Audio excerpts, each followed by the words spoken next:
বাচ্চাটার কি অবস্থা এটা আসলে আপনারা বুঝতে পারছেন যে এত গভীরে ছোট্ট মানে এটা তো 8 ইঞ্চি এখন হয়ে গিয়েছে 6 ইঞ্চি, তো এরকম 8 থেকে 6 ইঞ্চির একটা সুড়ঙ্গতে অনেক নিচে কতটুকু অক্সিজেন থাকে এটা আপনারা বুঝতে পারছেন। যদিও আমরা মানে ইজেক্টরের মাধ্যমে আমরা মানে ভেন্টিলেশন দিয়ে আমরা অক্সিজেন পৌঁছানোর ব্যবস্থা করেছি, বাট এটা কতটুকুই বা হতে পারে এটা একটা ইস্যু।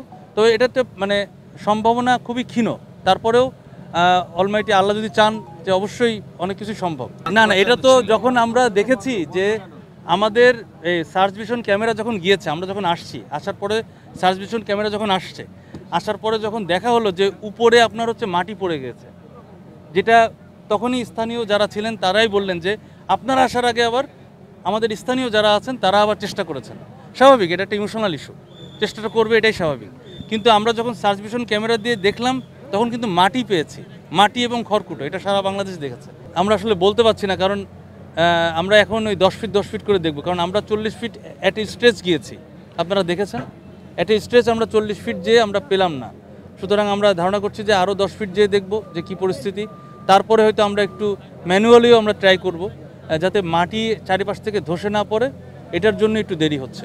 দেখুন অলরেডি কিন্তু আমরা অনেক সাবধানতা অবলম্বন করেই কাজটা করেছি, এবং ভাইব্রেশনের যে ইস্যুটা আসছে সেটা কিন্তু এর থেকে আরও হেভি জিনিস ছিল, যেগুলো মানে আমরা দূরে থেকে ব্যবস্থা করেছি। মানে আপনি দেখবেন যে যেই সাইট তার থেকে অন্তত ন্যূনতম 10-15 ফিট দূরে আমাদের এই এক্সকাভেটরগুলো থাকছে। তবে এটা মানে এটার অবশ্যই সম্ভাবনা হতে পারে যে যেহেতু ওখানে পাইপই নেই, মানে ওই গর্ত যেটা ছিল সেখান থেকে কিন্তু পাইপটা উঠে গিয়েছে। সুতরাং এরকম ঘটনা ভাইব্রেশন ছাড়াও হতে পারে, যে একটা মাটির হালকা চাপ পেলেও এটা কাভার হয়ে যেতে পারে ওই গর্তটা।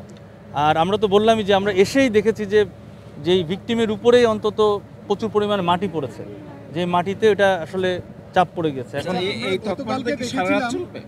আমরা চেষ্টা করতে থাকবো, যদি মানে আমরা একের পর এক দেখি 10 ফিট আগে যেয়ে দেখব, তারপরে আবার 10 ফিট দেখব, চেষ্টা করতে করতে যদি আমরা মানে আমরা সর্বোচ্চ চেষ্টা করি, তারপরেও যদি ফার্দার পরবর্তী অপারেশন নির্ভর করবে আমরা স্থানীয় প্রশাসন এবং গণ্যমান্য ব্যক্তি আপনাদের সাথে সবার সাথে বসে আমরা আমাদের বড় রেস্কিউরদের সাথে একসাথে আলোচনা করে ফার্দার অপারেশন তখন প্ল্যান করব। তবে আমরা এখনই হাল ছাড়ছি না, আমরা চেষ্টা করব ভিকটিম উদ্ধার করার জন্য সর্বোচ্চ। আচ্ছা, আমরা একটু জানতে চাই, সেটা হচ্ছে গতকালকে যখন 4টা নাগাদ বাচ্চাটি রেসপন্স করছিল বা একটা শব্দ পাওয়া যাচ্ছিল, যেটা আপনাদের রেস্কিউ টিম থেকেই শোনা যাচ্ছিল, হ্যাঁ, তো ঠিক আমরা দেখলাম যে 24 ঘন্টা পার হয়ে গেছে, রাইট নাও তাকে কি জীবিত থাকার পসিবিলিটি আছে কিনা, আর সেই সাথে একটু